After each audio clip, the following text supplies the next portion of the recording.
السلام عليكم ورحمة الله تعالى وبركاته. الحمد لله حمدا كثيرا طيبا مباركا فيه. الحمد لله. فاذكروني أذكركم واشكروا لي ولا تكفرون. அல்லாஹ் சுப்ஹானஹு வ தஆலா குர்ஆன்ல இத சொல்றான். நான் ஓதுனல இந்த ஆயத்து இது அல்லாஹ் குர்ஆனில் கூறிய ஒரு ஆயத்து. ஃபதுகுரூனி அதுகுருக்கும் வஷ்குரூலி வலா தக்ஃபுரூன். என்னை நினைவு கூறுங்கள், அல்லாஹ் சொல்றான். என்னை நினைவு கூறுங்கள், நான் உங்களை நினைவு கூறுகிறேன். இன்னும் எனக்கு நன்றி செலுத்துங்கள், இன்னும் எனக்கு மாறு செய்யாதீர்கள். யார் சொல்றா? அல்லாஹ் குர்ஆன்ல சொல்றான். எப்படி? நீங்கள் என்னை நினைவு கூறுங்கள், உங்களை நான் நினைவு கூறுகிறேன். இன்னும் எனக்கு நன்றி செலுத்துங்கள், எனக்கு மாறு செய்யாதீர்கள். அல்லாஹ் தெளிவா சொல்றான். நல்லா விளங்கணும். அல்லாஹ் ஒன்ன நினைக்கணும்னு சொன்ன திக்ருன்னு நினைவு கூறுதல். சரியா? ஃபதுகுரூனி என்னை நினைவு திக்ரு செய்யுங்கள் அப்படின்னு அர்த்தம். புரியுதா? அப்போ திக்ரு செய்யறதுன்னா என்ன? ஏற்கனவே நம்ம திக்ருல ஓரளவுக்கு சொல்லியிருக்கோம் இல்லையா? தெளிவாகவே சொல்லியிருக்கோம். திக்ருன்னா என்னது? நினைவு கூறுதல். சும்மா வெறும் சுப்ஹானல்லாஹ் அல்ஹம்துலில்லாஹ் லா இலாஹ இல்லல்லாஹ் அல்லாஹு அக்பர் அப்படின்னு சொல்லிட்டு போற தஸ்பீஹில் ஓதக்கூடிய அந்த திக்ரு, அதுவும் திக்ரு தான். திக்ரே லிசானி, நாவினால் மொழியக்கூடிய திக்ரு. ஆனால் திக்ருல 4 வகை இருக்குன்னு சொல்லியிருக்கிறேன். சரியா? அதையும் லைட்டாக பார்த்துடலாம். திக்ருல 4 வகை. நீ பொதுவாக சொல்ற சுப்ஹானல்லாஹ் அல்ஹம்துலில்லாஹ் அல்லாஹு அக்பர் லா இலாஹ இல்லல்லாஹ் இது போன்ற இதெல்லாம் செய்யற திக்ருலாம் இருக்கு இல்லையா? இது நீ நாவில் மட்டும் செய்யற திக்ரே லிசானி. அதுக்கு நன்மை உண்டானா உண்டு. சரியா? நாவில் செய்யற திக்ருக்கும் நன்மைகள் உண்டு. ஆனால் அது சிறந்த திக்ரா, திக்ருடைய சிறந்த முறையானா இல்லை. இரண்டாவது வகை திக்ரே கல்பி, கல்பு, கல்பினால் செய்யக்கூடிய திக்ரு, உள்ளத்தினால் செய்யக்கூடிய திக்ரு. அந்த முதல் வகை நாவினால் செய்யக்கூடிய திக்ரு அல்லாஹ் இடத்துல ஏற்றுக்கொள்ளப்படணும் அப்படின்னு சொன்னா உன்னுடைய உள்ளமும் அதனோடு இணைந்திருக்கணும். ஏன்? எந்த ஒரு அமலோடு, எந்த ஒரு தொழுகையிலே அவனுடைய உள்ளமும் இணையவில்லையோ அது தொழுகை இல்லைன்னு இன்னொரு ஹதீஸ் சொல்லப்பட்டிருக்கு இல்லையா? அப்ப அதே போலதான் ஏன் தொழுகையும் திக்ரை சார்ந்தது தான். தொழுகையும் அல்லாஹ்வை நினைவு கூறக்கூடிய ஒரு விஷயம்தான். இப்போ அந்த அடிப்படையில் நீ அல்லாஹ்வை நினைவு கூறுறங்கிறப்போ, நினைவு கூறுதல்ங்கிறது உள்ளத்தில் நடக்கக்கூடிய ஒரு செயல். அப்போ உள்ளத்தில் நடக்கக்கூடிய செயலில் உள்ளமே இணையாமல் இருக்கும்போது அது உள்ளத்தினால் செய்த செயலாக ஏற்றுக்கொள்ளப்படுமா? இல்லை. திக்ருங்கிறது உள்ளத்தில் செய்யக்கூடியது தானே. அப்போ திக்ருங்கிறது அதாவது நினைப்புங்கிறது உள்ளத்தில் ஏற்படக்கூடியது. அப்போ அந்த நினைவு அப்படிங்கிறது உள்ளத்தில் ஏற்படும் போது ஏற்படக்கூடிய விஷயமா இருக்கும்போது நீ திக்ர நாவினால மட்டும் செய்தாயானால் உன்னுடைய உள்ளம் அதனோடு இணையவில்லையானால் அது திக்ராக இருக்குமாங்கிறது சந்தேகத்திற்குரியது தான், கேள்விக்குறிதான். அப்போ நாவினால செய்யக்கூடிய திக்ருக்கு கூலி உண்டு, ஆனா எந்த அளவுக்குலாம் சொல்ல முடியாது. அந்த திக்ரோட என்ன இருக்கணும்? உன்னுடைய உள்ளமும் சேர்ந்து இருக்கணும். அப்பதான் முழுமையான கூலி கிடைக்கும் நாவினால சொல்ற திக்ருக்கு. சரி, அடுத்து நாவுல திக்ரு செய்யல, திக்ரு லிசானில திக்ரு கல்பி. அவருடைய நாவு மௌனமாக இருக்கும். அவருடைய நாவு அவருடைய வாய் மௌனமாக இருக்கும். அவருடைய உள்ளம் கல்பு திக்ரு செஞ்சுக்கிட்டே இருக்கும். இது திக்ரே கல்பி. சரியா? இது தரீக்கத்துடைய பாதையில் இருக்கக்கூடியவங்க ஹக்கீகத் மாரிஃபத்தில் இருக்கக்கூடிய என்ன பண்ணுவாங்க? செய்யக்கூடிய திக்ருடைய வகை தான் இந்த திக்ரே கல்பி. கல்புல செய்யக்கூடிய திக்ரு, உள்ளத்தால் செய்யக்கூடிய திக்ரு, உள்ளத்தால் அல்லாஹ்வை நினைவு கூறுதல் இரண்டாவது வகை. மூணாவது திக்ரே ரூஹி, ரூஹினால் செய்யக்கூடிய திக்ரு. நீ அல்லாஹ்னு சொன்னீங்கன்னா உன்னுடைய ஒவ்வொரு ரோமக்கால்களும் அதுவும் அல்லாஹ் என்று சொல்லும். அதனுடைய அது கூறக்கூடிய திக்ரை உன்னால் செவியேற்க முடியும், உன்னால் மட்டும் செவியேற்க முடியும். அப்படி ஒரு நிலை யாருக்கு? வலிமார்களுக்கு இருக்கும். அதுதான் திக்ரே ரூஹி, உன்னுடைய ரூஹ் திக்ரு செய்யக்கூடிய நிலை. சரியா? உன்னுடைய ரூஹ், உன்னுடைய ஆன்மா திக்ரு செய்யக்கூடிய அந்த நிலை திக்ரே ரூஹி. இதையும் தாண்டி இருக்குது திக்ரே சிர்ரி, ரகசியமான திக்ர். நாளைக்கு மறுமையில ஒரு அடியான் வந்து நிற்பார். யாரு? இறை நேசர் வலியுல்லாஹ். அவருக்கு மலை மலையாக நன்மைகள் குவித்து வைக்கப்பட்டிருக்கும்.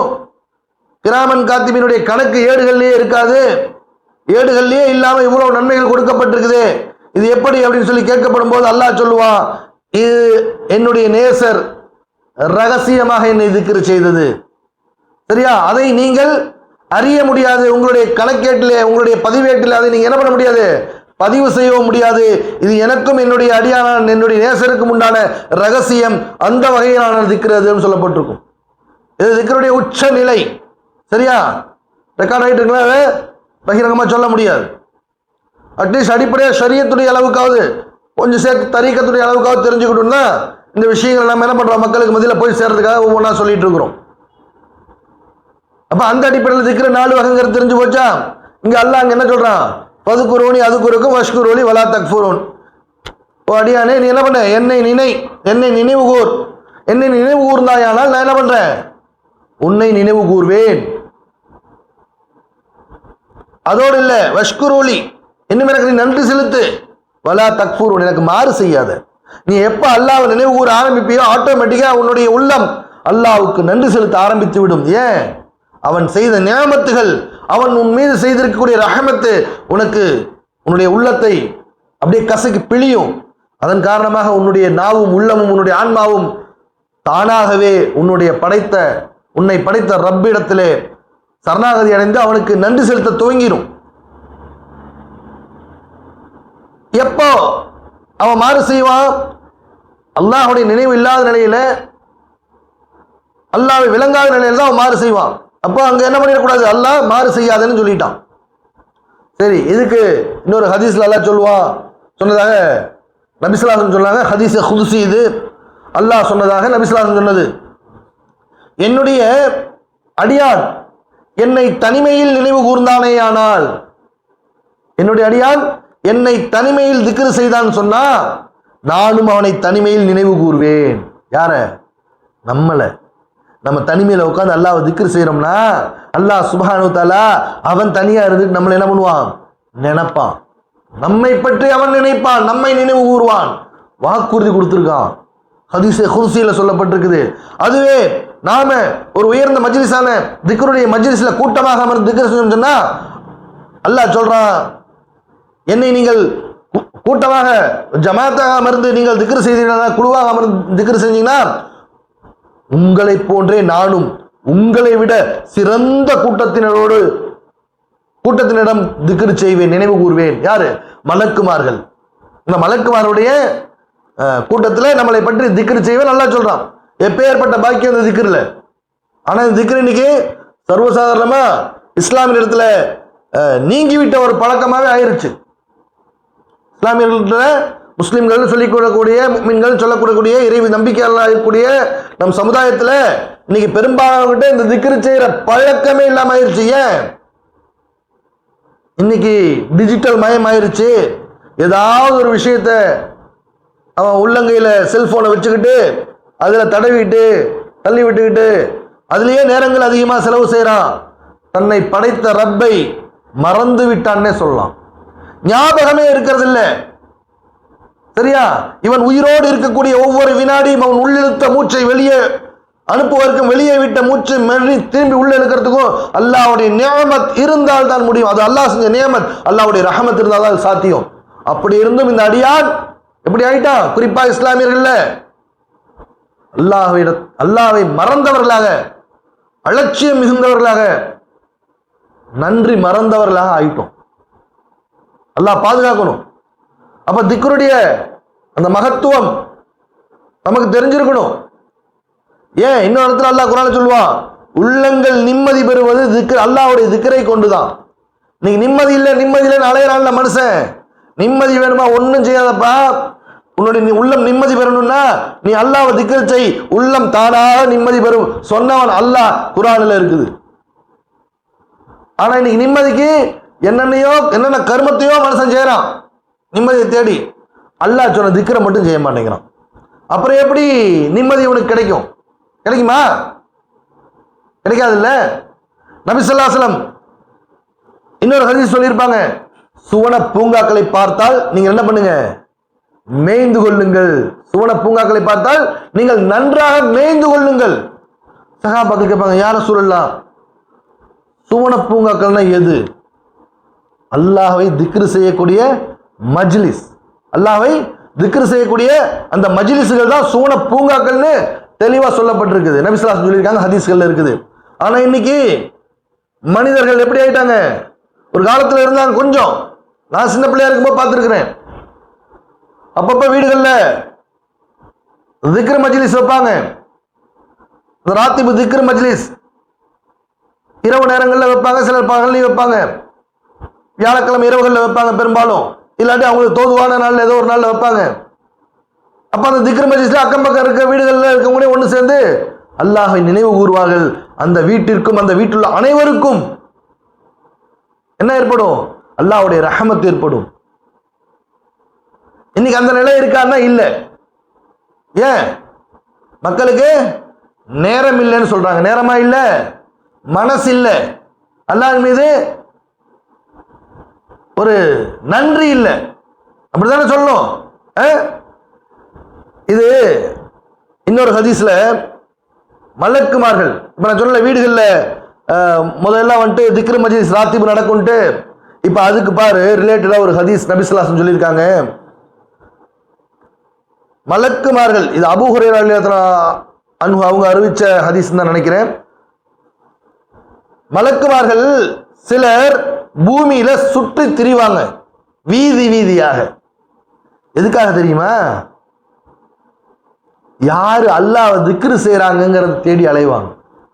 அப்படி தேடி மலக்குமார்கள் தனித்தனியாக, நிறைய மலக்குமார்கள், ஆனால் தனித்தனியாக என்ன பண்ணுவாங்க? தேடி அப்படியே சுற்றி திரியிறாங்க. திரிவாங்களாமா, இது ஹதீஸ்ல நபி ஸல்லல்லாஹு அலைஹி வஸல்லம் சொன்னது. அப்படி திரியும் போது ஒரு மலக்கு திக்ருடைய சபையை பார்த்துருவார். அங்க ஒரு கூட்டம் திக்ரு செஞ்சுட்டு இருக்கும். உதாரணத்துக்கு நான் சொன்ன மாதிரி ராத்தி மஜ்லிஸ் நடக்கக்கூடிய வீடுன்னு வச்சுக்கலாம், சரியா? அப்படித்தானே, அதான் திக்ரு மஜ்லிஸ். அப்ப ஆட்டோமேட்டிக்கா அங்க மலக்கு வந்துருவார். வந்துட்டு மற்ற மலக்கள் கூப்பிடுவாங்க, நீங்க எதையெல்லாம் நீங்க எதை தேடிட்டு இருந்தீங்க அது கிடைச்சிருச்சு, வாங்க இங்க பக்கம், வாங்க இந்த பக்கம்ட்டு. மற்ற மலக்குகள் இடத்துல நீங்க எதை தேடிக்கொண்டிருந்தீர்களோ அது அந்த இடம் கிடைத்து விட்டது, வாருங்கள் அப்படின்னு சொல்லி அந்த மலக்குமாரெல்லாம் வந்துருவாங்க. அவருடைய ரெக்கைகளை விரித்து சூழ அமர்ந்து, எதை அந்த திக்ரு மஜ்லிஸ்ல சூழ அமர்ந்திருப்பாங்க. அப்போ அல்லாஹ் கேட்பான், அந்த மலக்குமார், அல்லாஹ்வுக்கு எல்லாம் தெரியும், இருந்தாலும் நமக்கு படிப்பினைக்காக அந்த மலக்குமார் இடத்துல ஒரு சிறு நாடகத்தை அல்லாஹ் அங்க நடத்துறான். கேள்வி கேட்கிறான், என்னப்பா அவங்க செஞ்சிட்டு இருக்காங்க அப்படின்னு. அல்லாஹ்வுக்கு தெரியாதா? அல்லாஹ் தான் திக்ரு செஞ்சிட்டு இருக்காங்க, தெரியும். ஆனால் அல்லாஹ் என்ன பண்றான்? கேட்கிறான், என்னப்பா அவங்க செஞ்சிட்டு இருக்காங்க, என்னுடைய அடியார் என்ன செஞ்சிட்டு இருக்கான் அப்படின்னு கேட்கும்போது, யா அல்லாஹ், அவர்கள் உன்னை திக்ரு செய்து கொண்டிருக்கிறார். அவங்க என்ன பண்ணிட்டு இருக்காங்க? உன்னை திக்ரு செஞ்சிட்டு இருக்காங்க யா அல்லாஹ். அப்படியா? என்ன அவங்க பார்த்துருக்காங்களா அப்படின்னு மலக்குமார்கள்ட்ட அல்லாஹ் கேட்பானாமா. யா அல்லாஹ், உண்மையை சத்தியமாக அவர் உன்னை பார்த்ததில்லை. அப்படியா? ஒருவேளை பார்த்திருந்தா அப்படின்னு அல்லாஹ் கேட்பானாமா. அதுக்கு மலக்குமார்கள், ஒருவேளை பார்த்திருந்தால் இப்பொழுது செய்வதை விட அதிகமாக உன்னை இன்னும் திக்ரு செய்வார்கள், உன்னுடைய கண்ணியத்தை எடுத்து ஏம்புவார்கள். சரியா? அங்க என்ன சொல்றாங்க? மலக்குமார் வந்து அல்லாஹ் கேட்கும்போது அங்க என்ன பண்ணிட்டு இருக்காங்க கேட்கும்போது, உன்னை துதிபாரி கொண்டிருக்க, திக்ரு செய்யறாங்க, தஸ்பீஹ் செய்யறாங்க, உன்னுடைய மகத்துவத்தை எடுத்து ஏம்பிக் கொண்டிருக்காங்க. அதான் பேசிட்டு இருக்கிறது, அல்லாஹ்வுடைய மகத்துவத்தையும் மாண்பையும் ரஹமத்தையும் வல்லமையும் பேசிட்டு இருக்கலாம். திக்ரு, இது திக்ரு. இப்ப பேசிட்டு இருக்க திக்ரு மஜ்லிஸ். இது ஏன்? யாரை நினைவு கூர்ந்துட்டு இருக்கோம்? யாரை பத்தி சொல்லிட்டு இருக்கோம்? அல்லாஹ்வை பத்தி. இது திக்ரு மஜ்லிஸ். அப்ப இதை சொல்லும் போது மலக்குமார் அல்லாஹ் கேட்கும்போது, அவர் என்ன பார்த்திருக்காங்களாப்பா? பார்த்ததில்லையா அல்லாஹ். அப்படியா? ஒருவேளை பார்த்திருந்தார்களே ஆனால் இன்னும் இதை விட அதிகமாக திக்ரு செய்யக்கூடியவர்களாகவும் இன்னும் உன்னுடைய மகத்துவத்தை இன்னும் அதிகமாக கண்ணியப்படுத்தவர்களாக ஆயிருப்பார்கள். அப்படியா? சரி, அவங்களுக்கு என்ன வேணுமாமா? அவங்க என்ன கேட்கிறாங்க? எதுக்கு அவங்க ஆசைப்படுறாங்க? என்ன வேணுமாமா? யா அல்லாஹ், அவர்கள் சுவனத்தை ஆசைப்படுகிறார்கள். அவர் என்ன கேட்காங்க? அவர்கள் சுவனத்தை கேட்கிறார்கள். யா அல்லாஹ், சுவனத்தையா? சுவனத்தை அவர்கள் பார்த்திருக்கிறார்களா அப்படின்னு மலக்குமார் அல்லாஹ் கேட்பானாமா. யா அல்லாஹ், உண்மையை சத்தியமாக அவர்கள் சுவனத்தை பார்க்கவில்லை. அப்படின்னா ஒருவேளை பார்த்திருந்தால் அப்படின்னு அல்லாஹ் கேட்கும்போது மலக்குமார்கள், ஒருவேளை சுவனத்தை இந்த அடியார்கள், உன்னுடைய அடியார்கள் பார்த்திருந்தால் இன்னும் அதிகமாக பேராவல் கொண்டு அதிகமாக உன்னை திக்ரு செய்யக்கூடியவர்களாகவும் உன்னுடைய மகத்துவத்தை மாண்பை பிற மக்களுக்கு எடுத்து ஏம்பக்கூடியவர்களாகவும் அது நினைவு கூறக்கூடியவர்களாக ஆயிருப்பாங்க அப்படின்னு சொல்லிட்டு அந்த மலக்குமார்கள் சொல்லுவாங்களாமா. அடுத்து அல்லாஹ் விடல, அடுத்து கேள்வி கேட்கிறான். அப்படியா, சரி அவங்க எதை விட்டு பயப்படுறாங்க, எதை விட்டு பாதுகாப்பு தேடிட்டு இருக்காங்க, ஏதாவது விட்டு பாதுகாப்பு தேடுறாங்களா அப்படின்னு. ஆம் யா அல்லாஹ், அவர்கள் நரகை விட்டு பாதுகாவல் வேண்டும் என்று தேடிக்கொண்டிருக்கிறார்கள். அப்படியா, அவர் நரகத்தை பார்த்திருக்காங்களா அல்லாஹ் கேட்கிறான் மலக்குமார்கிட்ட. இல்லையா அல்லாஹ், உண்மையை சத்தியமாக அவர் நரகத்தை பார்க்கவில்லை. அப்படின்னு ஒருவேளை பார்த்திருந்தால், அல்லாஹ் கேட்கிற கேள்வி, அதுக்கு மலக்குமார்கள் சொல்ற பதில், ஒருவேளை நரகத்தை பார்த்திருந்தால் இன்னும் மிக அதிகமாக நரகத்தை கண்டு பயப்படுவார்கள், இன்னும் அதிகமாக அதை விட்டு தப்பித்து அதிகமாக திக்ர் செய்யக்கூடியவர்கள் இருப்பார்கள், உன்னிடத்தில் இன்னும் தக்வா உள்ளவர்களாக ஆகுவார்கள் என்று சொல்லும்போது அல்லாஹ் இத்தனை கேட்டு, அப்படியா, இதோ நீங்கள் சாட்சியாக இருங்கள். யாரு? நீங்கள். யார? அந்த மலக்குமார்கள் கூட்டத்தை பார்த்து நீங்கள் சாட்சியாக இருங்கள், அவர்களை நான் மன்னித்து விட்டேன், அவர்களை நான் மன்னித்து விட்டேன். இந்த ஹதீஸ் புகாரில் இருக்கு, நபி ஸல்லல்லாஹு அலைஹி வஸல்லம் சொல்லியிருக்காங்க. மன்னித்து விட்டேன்னு சொல்றான் அல்லாஹ்.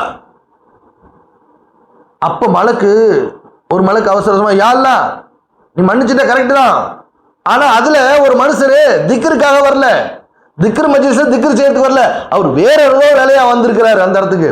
அந்த திக்ர் மஜ்லிஸ்ல அவர் இருக்கிறாரு, ஆனா அவர் திக்ர் செய்ய வரல, அவர் வேற ஒரு வேலையாக அந்த மஜ்லிஸோட கலந்து இருக்கிறாரு அப்படின்னு அவருக்கு அப்படின்னு சொல்லும்போது அல்லாஹ் சொல்லுவானாமா, அந்த இடத்துல அந்த மஜ்லிஸ்ல திக்ர் செய்தவர்களுக்கு என்ன கூலியோ அதே கூலியை போன்று அதில் சும்மா கலந்துருக்கிறவங்க நான் தருவேன், அதுக்கு நீங்க சாட்சியா இருங்கன்ட்டான்.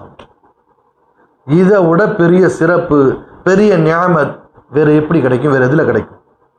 அப்ப அல்லாஹ் எவ்வளவு கருணையாளன், எவ்வளவு பெரிய கிருபையாளன் அடியார்கள் மேல. இந்த நோகாம நோமிக்கு முறைன்னு சொல்லுவாங்கல்ல, அது போலதான் இதெல்லாம். ஆனா இது கூட நமக்கு வலிக்குதுன்னா, நாமெல்லாம் ஈமான்தாரி, நாமெல்லாம் முஸ்லீம்கள், வெக்கமா இருக்கணுமா இல்லையா? நமக்கு நாமளே வெட்கப்படணும். அப்ப அல்லாஹ்னு சொல்லிக்கிறதுக்கு நமக்கு தகுதி இருக்கான்னு நாம யோசிக்கணுமா இல்லையா? ஏன் அவனை மறந்துல வாழ்ந்துட்டு இருக்கிறோம்? அல்லாஹ் நினைவு கூறுங்கிறான், நாம நினைவு கூறுறதே இல்லை, நினைவு கூறுறதே இல்லை. நபி ஸல்லல்லாஹு அலைஹி வஸல்லம் ஹதீஸ் சொன்னாங்க, ஒரு சஹாபி ரலியல்லாஹு அன்ஹு கேட்பாங்க, அபூ சயீதுல் குத்ரி ரலியல்லாஹு தஆலா அன்ஹு அவங்க தான் நினைக்கிறேன், சரியா ஞாபகத்தில் இல்லை, யா ரசூலுல்லாஹ், மார்க்கத்துல இஸ்லாமிய மார்க்கத்துல தீன்ல நிறைய சட்டதிட்டங்கள் வந்துகிட்டே இருக்குது, நிறைய ஆயிருச்சு, அத்தனையும் ஃபாலோ பண்ணது கஷ்டமா இருக்குது, நான் பற்றி பிடித்து கொள்ள எனக்கு ஒரு அமல் சொல்லிக் கொடுங்க அப்படின்னு. உன்னுடைய நாவு எப்போதும் அல்லாஹ்வுடைய திக்ரிலேயே நனைந்திருக்கட்டும், உன்னுடைய நாவு எப்போதும் அல்லாஹ்வுடைய திக்ரிலேயே நனைந்திருக்கட்டும் அப்படின்னு சொன்னாங்க. அது ஒரு அமல் போதும், ஒன்னு என்ன பண்ணிரும், மறுமையில வெற்றி அடைய வச்சிரும். இன்னொரு ஹதீஸ்ல அதாவது திக்ருக்கான பரிசு அல்லாஹ்விடத்தில் என்னன்னு சகாபாக்கள் கேட்கும்போது நபி ஸல்லல்லாஹு அலைஹி வஸல்லம் சொல்லுவாங்க, திக்ரின் பரிசாகிறது சுவனமாக இருக்கிறது, திக்ருக்கான பரிசு சுவனம். இன்னொரு ஹதீஸ்ல ஒருத்தர் தான் மடியில மூட்டையா தங்கங்களையும் தங்க நாணயங்களையும் வெள்ளி நாணயங்களையும் வைத்துக் கொண்டு போறவர் எல்லாருக்கும் வாரி வாரி சதகா கொடுத்துக்கிட்டே இருக்கிறாரு.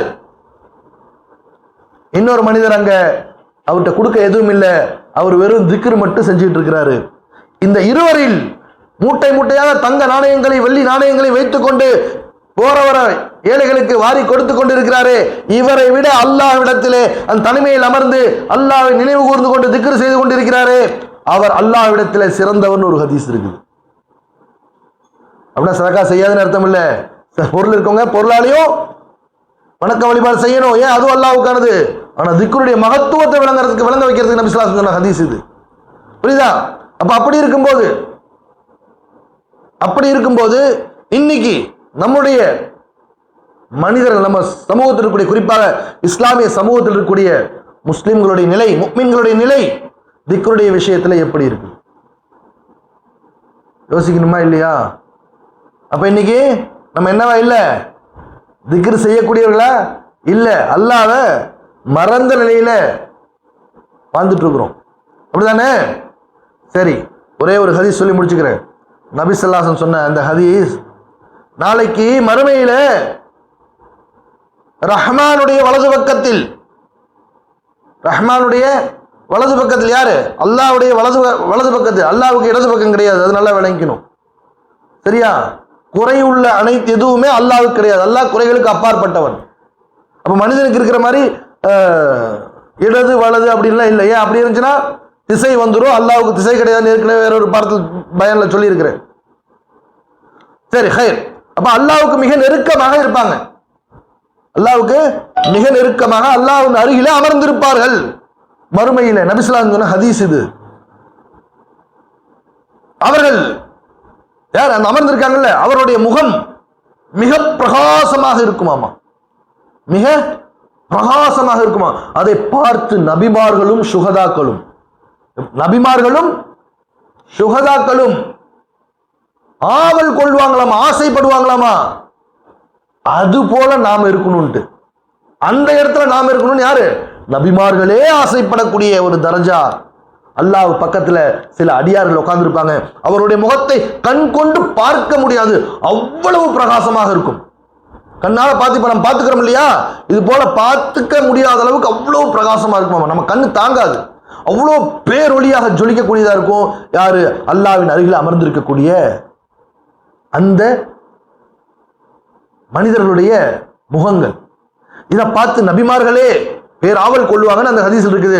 சுகதாக்கள், தீனுக்காக உயிர் நீத்த அந்த சுகதாக்கள், ஷஹீதுகள், அவர்களும் ஆசை கொள்வார்கள் அப்படின்னு நபி ஸல்லல்லாஹு அலைஹி வஸல்லம் சொல்லும்போது, யார் ரசூலுல்லாஹ், அப்படி என்றால் அவர்கள் யார்? யார் அவர்கள்? சஹாபாக்கள் ஆர்வத்தோடு கேட்கிறாங்க. நபி ஸல்லல்லாஹு அலைஹி வஸல்லம் சொன்னாங்க, அவர்கள் நபிமார்கள் அல்ல, சுகதாக்கள் அல்ல, ரசூல்மார்கள் அல்ல, அவர்கள் பல கோத்திரங்களாக, பல கோத்திரத்தில் உள்ள மனிதர்கள். அவர்கள் அல்லாஹ்வை திக்ரு செய்வதற்காக ஒன்று கூடியுள்ளவர்கள். இதுக்கு பூமியில் அவர் வாழும்போது அல்லாஹ்வை திக்ரு செய்வதற்காக ஒன்று கூடிய நபர்கள், அந்த கூட்டம் அவர்கள். அப்படின்னு என்ன அர்த்தம்? அவங்க யாருக்கு யாரும் என்ன இல்லை, ரத்த பந்தம் எல்லாம் கிடையாது, எந்த உறவு முறையும் கிடையாது, எந்த உறவும் கிடையாது, ரத்த பந்தம் கிடையாது. ஆனா அவங்க இணைந்த ஒரே காரணம், அவர்கள் ஒன்று கூடிய ஒரே காரணம் அல்லாஹ்வை திக்ரு செய்வதற்காக மட்டுமே. அப்ப அல்லாஹ்வை மட்டும் திக்ரு செய்வதற்காக ஒன்று கூடிய அப்பேற்பட்ட அந்த கூட்டத்திற்கு அல்லாஹ் நாளைக்கு தரக்கூடிய வெகுமதி, மாபெரும் மிகப்பெரிய பரிசு, அவனுடைய அருகிலே அமரச் செய்து கொண்டு இருக்கிறான். அமர்ந்திருக்கக்கூடிய அந்த ஸாக்கிரீன், அதாவது திக்ர் செய்யக்கூடிய அந்த கூட்டத்தினர், அல்லாஹ்வுக்காக ஒன்று கூடி எந்த ஒரு சம்பந்தம் இல்லாமல் ஒன்று கூடி திக்ர் செய்தார்களே, அவருடைய அந்த முகங்கள் அவ்வளவு பிரகாசமாக பேரொளியாக ஜொலித்துக் கொண்டிருக்கும்னு சொல்லி அந்த ஹதீஸ் சொல்லப்பட்டிருக்கு. அப்ப நபிமார்களே ஆசைப்படக்கூடிய அந்த அளவுக்கு அந்த மனிதனுக்கு அல்லாஹ் மறுமையில அந்த அந்தஸ்து தரான்னா ஒரே காரணம், அவர்கள் அல்லாஹ்விற்காக இந்த துன்யாவிலே ஒன்று கூடி அவனை திக்ர் செய்தவர்கள், அவ்வளவுதான். இது அந்த ஹதீஸ்ல தெளிவா இருக்கு. அப்ப திக்ருடைய மாண்பும் மகத்துவமும் இன்னும் சொல்லிக்கிட்டே போலாம், நாள் பூரா சொன்னாலும் தீராது திக்ருடைய சிறப்புகள் அவ்வளவு இருக்குது. அப்போ இன்னைக்கு நம்ம சமூகத்துல திக்ரை பத்தி கொஞ்சம் ஆர்வத்தை ஏற்படுத்தணும். உனக்கு ஏதாவது சிரமமா, அல்லாஹ்வை நினைவு கூறு, அப்பதான் அல்லாஹ் ஒன்று நினைப்பான். அல்லாஹ்வுக்கு நினைப்பே இருக்க மாட்டேங்குது. சிலர் தவறான வார்த்தைகளை பயன்படுத்திடுறாங்கல்ல, குஃப்ரான வார்த்தை அது. ஆனாலும் அப்படி வார்த்தையை பயன்படுத்தினா அப்படியே அந்த வார்த்தையை கேட்கக்கூடிய பேசக்கூடிய மனிதர்களை பார்த்து நான் கேட்கக்கூடிய ஒரே ஒரு கேள்வி, அல்லாஹ் தெளிவா சொல்லியிருக்கல்ல, என்ன நீ நினைவு கூறு, நான் உன்னை நினைவு கூறுறேன்னு. நீ அல்லாஹ் நினைக்காமட்டு அல்லாஹ் உன்னை நினைக்கிறமா? எப்படி நினைப்பா? அல்லாஹ் தெளிவா சொல்லிட்டானே, என்ன நீ நினை, என்னுடைய அடியானே நீ என்னை நினைவு கூர், உன்னை நான் நினைவு கூறுவேன்கிறான். நீ நினைக்கவே மாட்டேன் அவனை பத்தி, ஆனா அவன் மட்டும் உன்னை நினைக்கணும்னு நினைக்கிறது எவ்வளவு பெரிய அயோக்கியத்தனமா இல்லையா? அப்போ அடியார்கள் என்ன பண்ணணும்? நாம அவனை நினைக்கக்கூடியவர்களாகணும், அவனை திக்ரு செய்யக்கூடியவர்களாகணும், அவனை நினைவு கூறக்கூடியவர்களாகணும். திக்ருக்கு என்ன தேவையில்லை, நீ ஒழு செஞ்சிருக்கணும், ஜனாபத்தில் இருக்கணும், அப்படிலாம் இல்லை. நீ எந்த நிலைமையில இருந்தாலும் சரி, இதையும் ஒரு டிப்ஸா சொல்லிடுறேன். பெண்கள் ஹைலுடைய காலத்தில் இருந்தாலும் சரி, மாதவிடாய் காலத்தில் இருந்தாலும் சரி, இல்ல கணவன் மனைவி சேர்க்கையின் காரணமாக அந்த நேரத்தில் இன்னும் குளிக்காம இருக்காங்க அப்படின்னாலும் பரவாயில்ல, அதுக்கும் குளிக்காம அப்படியே இருந்துட்டு கூடாது, சரியா? குளிக்க கூடாது அந்த கேப்ல கூட. அடுத்து ஆண்களுக்கும் அதே நிலைதான், அது ஒழு இல்லை, எதுவாக இருந்தாலும், நீ ஜனாபத்தில் இருந்தாலும் சரி, ஒழு இல்லாம இருந்தாலும் சரி, அதெல்லாம் இருந்து செய்யற சிறப்பு. ஒருவேளை இல்லாவிட்டாலும் நீ அல்லாஹ்வை நினைவு கூறுவதற்கு எந்த தடையும் இல்லை. ரெண்டாவது அல்லாஹ் திக்ர் செய்ய அத்தையத்தில் உட்காந்து திக்ர் செய்யணும், நீ சம்பளங்கள் போட்டது அப்படியும் இல்லை. உன்னால உட்கார முடியும், திக்ர் செய்ய உட்கார திக்ர் செய்ய, நின்று எப்படி நின்ன நிலையில உட்கார்ந்து நிலை நடக்கிற நிலையில, ஏன் நீ படுத்துக்கிட்டு கூட என்ன பண்ணலாம், அல்லாஹ்வை நினைவு கூறலாம். நினைவு கூறலாம் இல்ல, நினைவு கூற வேண்டும். ஒவ்வொரு வினாடியும் நீ அல்லாஹ்வை நினைவு கூர்ந்து கொண்டே இருக்க வேண்டும். அதுதான் திக்ரு. சரியா? அல்லாஹ்வை நீ நினைச்சுக்கிட்டே இருக்கிற பாரு, அதுதான் திக்ரு. ரெண்டு இடத்துல நினைக்க கூடாது. அதாவது அல்லாஹ்வை ஒன்று பைத்துல் ஹலான்னு சொல்லக்கூடிய டாய்லெட்ல நம்ம ரெஸ்ட் ரூம்ல நீ கழிவறைக்குள்ள அல்லாஹ்வை திக்ரு செய்யக்கூடாது. அடுத்து கணவன் மனைவி சேர்க்கையின் போது நீ அல்லாஹ்வை திக்ரு செய்யக்கூடாது. இந்த ரெண்டு நேரத்தை தவிர மீதி எல்லா நேரமும் நீ திக்ரு செஞ்சுக்கிட்டே இருக்கணும். அபூ சயீதுல் குத்ரி ரலியல்லாஹு தஆலா அன்ஹு ஒரு ஹதீஸ் சொல்லியிருக்காங்க, நீங்கள் அதிகமாக அல்லாஹ்வை திக்ரு செய்யுங்கள். அந்த ஹதீஸ் அறிவிச்சவங்க யாரு? அபூ சயீதுல் குத்ரி ரலியல்லாஹு தஆலா அன்ஹு. நீங்க அல்லாஹ்வை அதிகமாக திக்ரு செய்யுங்க. எந்த அளவுக்கு சொன்னா மக்கள் உங்களை பைத்தியக்காரர்கள் என்று கூறும் அளவிற்கு திக்ரு செய்யுங்க. நபி ஸல்லல்லாஹு அலைஹி வஸல்லம் ஹதீஸ் சொல்லியிருக்காங்க. ஆக அந்த அடிப்படையில் இன்ஷா அல்லாஹ் நம் சமூகம் அனைத்தும் அல்லாஹ்வை திக்ர் செய்யக்கூடியவர்களாக ஆகணும். அல்லாஹ் அதுக்கு தௌஃபீக் செய்வானாக. அல்லாஹ் நம்மையும் நம்முடைய மனைவி மக்களையும் நம்முடைய குடும்பத்தினரையும் நம்முடைய சந்ததிகளையும் இன்னும் என்னுடைய மாணவ செல்வங்கள் அனைவரையும் அல்லாஹ்வை அனுதினமும் நித்தம் திக்ர் செய்யக்கூடிய தாக்கிரீன்களாக அல்லாஹ் சுப்ஹானஹு வ தஆலா ஆக்கி வைப்பானாக. அத்தோடு அவனுடைய அவுலியாக்களாக நம்மை ஆக்கி வைப்பானாக. அஸ்ஸலாமு அலைக்கும் ரஹ்மத்துல்லாஹி தஆலா வ பரகாத்துஹு.